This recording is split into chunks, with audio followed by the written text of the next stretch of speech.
waits around, she gets appropriately bummed out, and still no sea captain.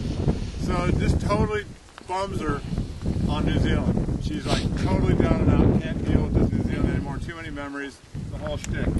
She sells the ranch, she sells the cows, she gets a boat, she grabs the grand piano and her daughters and she loads them up with a couple of cows and she starts sailing up to British Columbia, okay? She wants to start another cattle ranch in British Columbia. She's not done with adventure, she's just done with New Zealand, okay?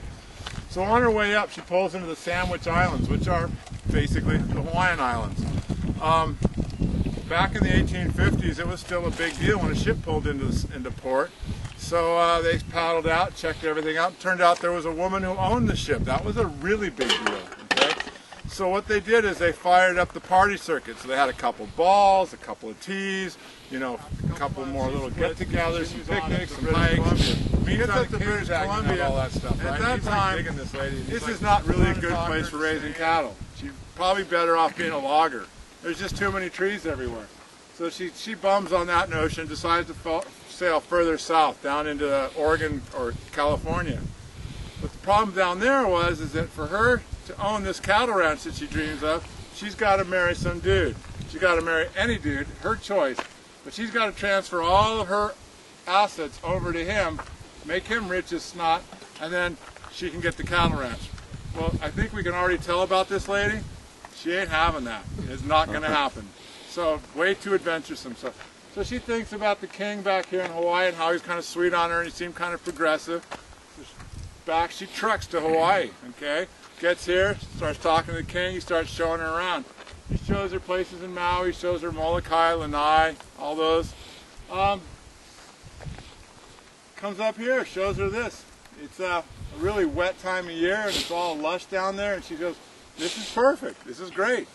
So she goes, well, how much? She goes, well, 10 grand and I want the piano. And she goes, yeah, okay. And then he goes, and I also want piano lessons. See, he's not a dummy, right? He figures the piano's no good without her. So yeah, so she agrees to all that. And so she gets the island of NIIHAU. Turns out that was an aberration. It's like a 100-year weather pattern where the island was actually wet and lush. Normally it's in the rain shadow of Waialeale. The trade winds blow straight across and we get about 8 inches over here and less than 8 inches out there. So it's a desert island basically, okay? There is one big puddle out there which makes it the largest lake in Hawaii, but it's not very deep, okay? So it's not really a lot of good to her. It's sort of like a mud wallow for the pigs, you know? Where are we? So we're with that. So she bums on the king, she tells the king, and she starts whining at him, and he's like, okay babe, I got this other deal. And he shows her some land over here on Kauai. So she pays another 10 grand and gets 57,000 acres of Kauai. It's, I can't say this word, it's an awa puana or something like that, which basically means it's a slice of pie right out of the island. 57,000 acres from somewhere around that ridge over there all the way out to the Hanapepe River. Okay? She's a good land buyer, I think, you know. Yeah. You know, she missed on this swampland in Oahu. He showed her a swamp, but she didn't want that. So like I said, after a year or so, she found out that the cattle weren't doing well on that. And she came over here. Her daughters married into the Gay and Robinson families, and they switched the operation from cattle into sugar. She made a deal with a bunch of native Hawaiians that they could cruise over there and sort of practice their ways, because the missionaries were basically the spawn of the Pilgrims, you know, the very tense, tight New England missionaries weren't wanting anybody to have any fun. They didn't like dancing, they definitely didn't want the hula, didn't really like the Hawaiian language, you know, so all of that stuff, and they wanted everybody to get dressed, you know. That's true, nobody had to wear clothes when it was perfect weather, and you know, so you know, they wanted all these savages contained. So I don't know about the dress, whether she had a dress code over there. She had a couple rules. One of them is they had to be Christian, so they did have to give up their religion, okay? But she didn't press the language, she didn't press the hula, and all their native handiworks and all that. She had three other rules, okay? So there was no drinking, no smoking, and no cussing. That was her rules, you know, and they thought that was a good enough deal. So about 400 or 500 of them went over there. they stayed out there doing their thing, and they're still out there. There's about 150 of them on the census. What we understand from a lady whose dad or uncle flies a helicopter out there is about 80 of those people are full-time, and the rest are sort of like on a rotating guests situation. How's the cussing thing coming?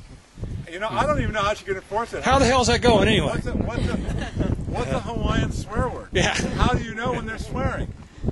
I mean, it's a beautiful language. I mean, if they were swearing at me, I'm sure it's not like the Italians, right? When the Italians swear, you know they're mad, right? Oh, yeah.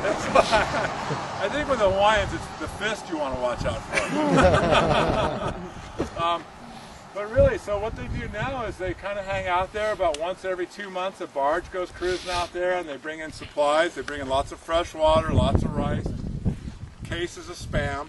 You know, that's one of our Hawaiian delicacies out here. We eat more Spam in Hawaii than almost anywhere else. I do it too. Yeah, this is a good thing. But you know why Spam is so successful in Hawaii? They found out it tastes like people. Yeah. Yeah. I like that. Which part of the people? There's a reason I didn't eat that stuff. Anyhow, so there's a little one-room schoolhouse out there. There's K through 12. There's one generator. These are all things we've heard on speculation. We could be lying. Don't know.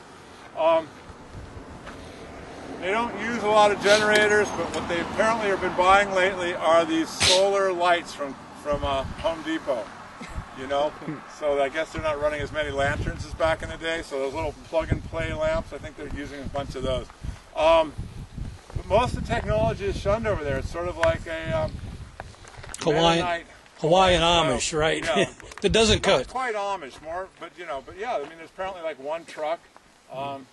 If you want to get out there, it's $1,700 to go over there on a helicopter, and basically that's either for a picnic or a pig hunt.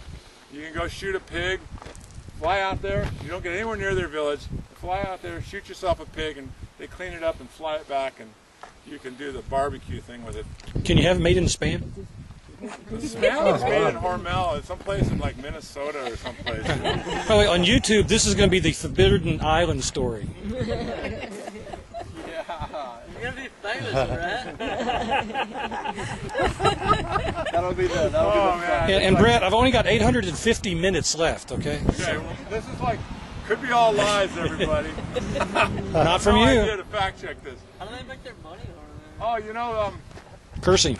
They have their own gold mint. no, what they just about. You're really close. What they do is they make they do a couple of cows, and that's not the gold mint, and they do some kiawe briquettes, which is like mesquite barbecue chips. Really good stuff. It is mesquite. Somebody brought mesquite, but they call it kiawe here. But the real mint is the NIIHAU shell lei. Has anybody heard of it? Yeah, have you seen them? I haven't. Oh. Real tiny. Yeah, the shells are like peppercorns, just about the size of a little peppercorn. You know that little black ball in the pepper shake that you're going to grind? About that size, right? Maybe a little smaller even. So smaller than a peppercorn. All the colors you see in our landscape as far as the dirt, okay? So like when you look over and look at the extreme course, there's some greens and some off greens and some whites in the soil.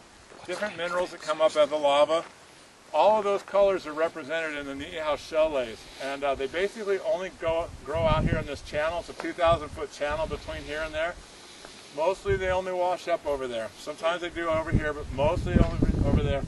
So they harvest those things and they string them into these necklaces. Some of them are like single strands and not very, you know, exciting, but they're nice. Some of them get to be these big old fat ropes. Those big old fat ropes can cost you 30 to 50 grand. Okay, maybe even 100 grand. I don't have a clue, but you know, like maybe a 10 strand will be about 3 grand.